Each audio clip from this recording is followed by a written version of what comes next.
Occupy Nashville from earlier today, you spoke out against the bill. You're also pretty involved with Metro government. What do you think about them, moving and trying to set up a home base on Metro property? Well, I think they were getting ready to do that, and I think Metro already had some things on the books.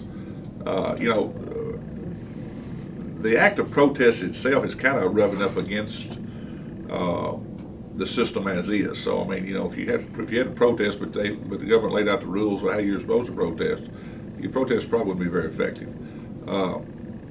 I think anybody has a right to protest, but sometimes there are consequences to those actions of the protest, and that's up to whoever's doing the protest to decide. But I don't have a problem with conservative groups coming up here and protesting, or liberal groups coming up here and protesting, or any other extremist group, or just a group of good middle class people up here, and middle of the road people coming up here and protesting. We cannot try to limit that right, and I think, like I said on the floor, I think it's always the people that's in power don't like protest. I mean, whether it's going back in history, and but I think all of our people who spoke on that expressed their concern about it, and I was proud to see that the Democrats. I didn't see what the vote was, but I think most of our people were on board with not limiting what they were doing. Even though some of our people didn't agree with them being out there, I'll tell you right now, some of our people thought they stayed too long.